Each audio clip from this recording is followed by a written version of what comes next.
Bonjour, alors j'ai pensé qu'il serait intéressant de faire une vidéo pour aider entre autres les petites marques à savoir si elles étaient prêtes à travailler avec un influenceur ou une influenceuse. Donc cette vidéo s'adresse avant tout aux petites marques, mais bien sûr si vous faites partie d'une plus grosse entreprise, peut-être que vous trouverez des conseils qui vous intéresseront. Mais voilà, j'ai fait cette vidéo en ayant en tête des petites marques, entre autres des clients avec qui j'ai déjà travaillé, à qui j'ai posé ce genre de questions avant qu'on travaille ensemble.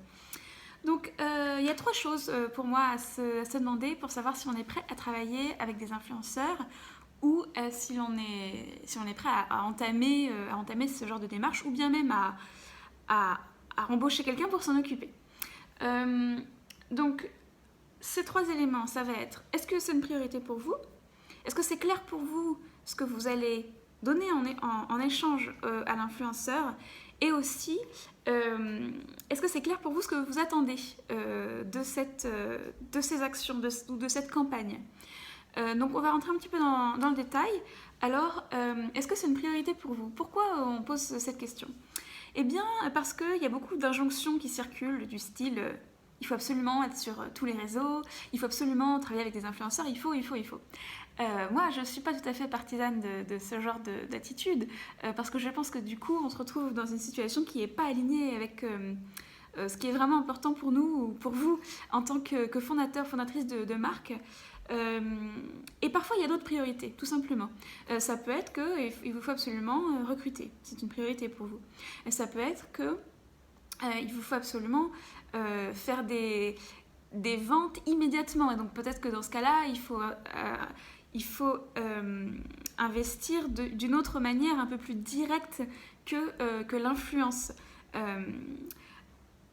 Voilà, ça peut être que vous êtes en retard sur votre produit, soit sur sa conception ou sur sa livraison, et qu'il faut absolument que vous vous concentriez sur votre offre, sur le cœur de votre offre, parce que vous avez eu un souci de design, un souci de logistique, tout est possible. Donc pour moi, pour commencer à travailler avec un influenceur, il faut au moins que pendant, je dirais, une semaine ou un mois, enfin ça dépend de votre rythme de travail, mais il faut que pendant un certain temps ce soit dans le top 3 de vos priorités au moins. Si c'est quelque chose que vous faites comme ça, sur le côté, parce que c'est une injonction et que vous avez l'impression qu'il faut, je pense que les effets ne seront pas forcément ce que vous désirez. Et ça voudra surtout dire que vous ne serez peut-être pas prêt à, on va dire, mettre l'énergie ou l'argent qu'il faut pour cette opération. Donc voilà, donc je propose de commencer par se poser cette question. Et si en regardant cette vidéo vous vous dites déjà bon bah là clairement c'est pas du tout ma priorité, eh bien je vous invite à poser cette vidéo, à ne pas la terminer et à revenir dessus quand vous vous direz tiens là je pense que c'est le moment. Donc voilà le premier critère. Petite parenthèse, si vous avez besoin d'encore plus de conseils pour votre stratégie influenceur et influenceuse, j'ai créé un guide gratuit pour les relations influenceurs et influenceuses spécial petite marque. C'est un guide avec tous mes conseils pour créer de bonnes relations influenceurs et influenceuses, se poser les bonnes questions, savoir quoi en retirer. 3 influenceuses m'ont fait la joie aussi de participer à ce guide. Donc vous pourrez avoir, on va dire, leurs idées et leurs retours de l'intérieur ou de l'autre côté, ça dépend comment vous le voyez. Donc ce guide est entièrement gratuit. Je l'ai fait avec beaucoup de sérieux, de passion, avec toute mon expérience, dans l'espoir d'aider en particulier les petites marques dans leur communication, car les influenceurs et influenceuses peuvent être un bel outil pour les petites marques. Donc pour retrouver ce guide, si vous êtes directement sur YouTube, vous devriez voir des petites cases s'afficher pour cliquer et aller voir le guide. Sinon ce sera dans la description de la vidéo YouTube. Et si vous regardez cette vidéo directement sur mon site, eh bien juste en dessous de cette vidéo vous verrez le lien pour télécharger le guide. Donc le fonctionnement, c'est que vous mettez votre adresse email et vous recevez immédiatement le guide par email. Voilà, j'espère que ça pourra vous aider. Bonne suite de visionnage pour cette vidéo. Deuxième critère, c'est l'échange. Alors j'en parle dans plusieurs endroits de mon blog par ailleurs, mais quand on travaille avec un influenceur ou une influenceuse, il faut comprendre que de leur côté, il y a souvent beaucoup de travail. C'est-à-dire que si vous faites un échange avec eux, eux ont énormément travaillé de leur côté pour construire leur communauté. C'est un travail vraiment quotidien d'être influenceur. Et certainement que vous allez demander des jolies photos, etc. Et tout ça, ça demande des compétences, du temps. Et c'est tout simplement, ça se rémunère. Donc ça, c'est difficile parfois pour les gens de le comprendre. Mais pour la plupart des influenceurs, en tout cas, il y a beaucoup de travail derrière tout ça. Et il faut comprendre qu'il doit se passer un échange entre la marque et l'influenceur. Alors, j'en parle à plusieurs endroits dans mon blog, mais il peut y avoir un échange monétaire et il peut y avoir un échange aussi d'objets. Par exemple, si vous vendez des chaussures, peut-être que vous pouvez offrir des chaussures et que la personne acceptera comment dire, de publier sur vos chaussures si vous lui en faites cadeau. Mais on parlera après de ce qu'on peut attendre en fonction de ce qu'on offre. Mais tout d'abord, la question c'est qu'est-ce que moi, en tant que marque, je suis prêt à offrir pour ça? Alors, est-ce que j'ai beaucoup de temps? Est-ce que j'ai un peu d'argent de côté pour payer un influenceur? Est-ce que j'ai suffisamment de produits à pouvoir envoyer? Qu'est-ce que j'ai de mon côté à pouvoir offrir? Est-ce que c'est une expérience? Voilà, il y a plusieurs choses. Je ne peux pas rentrer trop dans le détail parce que là, ça dépend vraiment de votre business en réalité, ce que vous allez pouvoir offrir aussi si ce n'est pas de l'argent. Ça dépend de vous. Et puis là, je fais simplement survoler ce sujet, donc je ne vais pas rentrer dans les détails ici.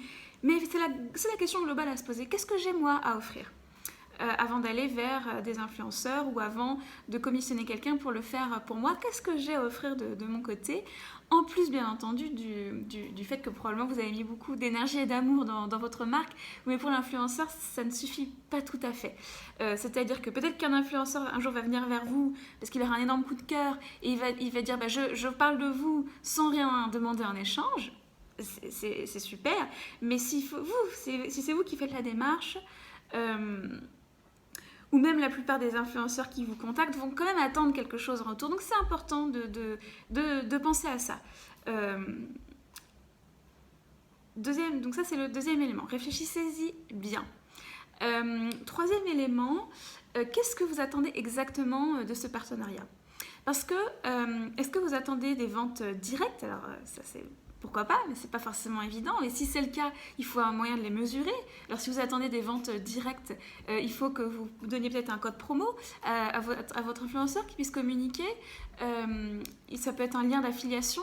Il y a plusieurs choses à mettre en place, mais en tout cas, il faut savoir ce que vous en attendez.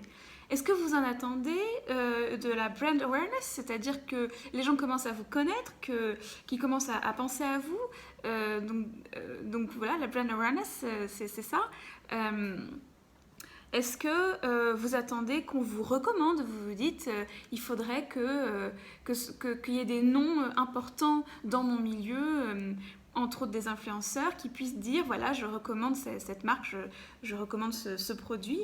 Voilà, qu'est-ce que vous attendez vraiment? Qu'est-ce qui vous semble réaliste aussi? Et comment vous comptez le mesurer?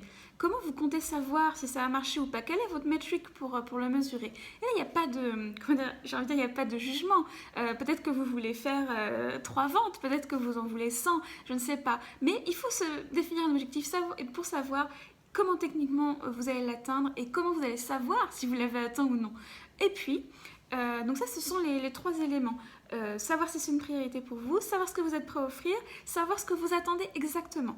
Et en fonction de ça, si vous arrivez à peu près à répondre à ces questions, vous devriez être prêt à commencer à travailler avec des influenceurs. Et ensuite, bien sûr, il y aura d'autres questions à se poser, des questions techniques, des questions voilà, d'attente au sens justement combien ça devrait coûter, qu'est-ce que je suis prêt à donner, qu'est-ce qui se vaut entre guillemets entre ce que moi je suis prêt à donner, ce que je suis prêt à recevoir, ce que j'ai envie de recevoir. Donc ça, ce sont d'autres questions, mais en tout cas, sachez que si vous avez répondu à mes 3 premières questions, je pense que vous êtes prêts. Si vous ne savez pas, si vous n'arrivez pas à y répondre, alors prenez un peu de temps. Demandez-vous peut-être si vous n'y arrivez pas, mais qu'est-ce qui coince? Pourquoi j'arrive pas à répondre à cette question? Qu'est-ce qui m'ennuie dans cette question et pourquoi c'est pas clair pour moi?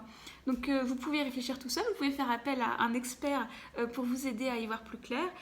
Mais en tout cas, je vous invite vraiment à y réfléchir pour commencer sur de bonnes bases, pour vous-même et aussi pour les influenceurs avec qui vous allez pouvoir communiquer en toute transparence vos envies, vos attentes. Et donc la communication sera beaucoup plus fluide, beaucoup plus simple si vous savez ce que vous attendez et pourquoi et ce que vous êtes prêt à faire. Donc voilà, j'espère que ça peut vous aider à savoir déjà si vous êtes prêt ou non, si ça doit être une priorité pour vous ou non, et si vous êtes dans de bonnes dispositions ou non. Si c'est le cas, ben, lancez-vous. Et si c'est pas le cas, voilà, réfléchissez-y. Et ne désespérez pas. Il y a bien un moment donné où vous arriverez à répondre à toutes ces questions, même si ça vous prend un peu de temps. Moi, je suis partisane d'attendre un peu et que ce soit vraiment le bon moment pour vous, ou en tout cas que vous soyez prêts et prêtes, plutôt que de se lancer aveuglément dans quelque chose qui peut-être ne vous conviendra pas à l'instant T, mais vous conviendrait dans 6 mois parce que d'ici là, une réflexion aurait eu lieu. Voilà, j'espère que ça a pu vous aider. À bientôt.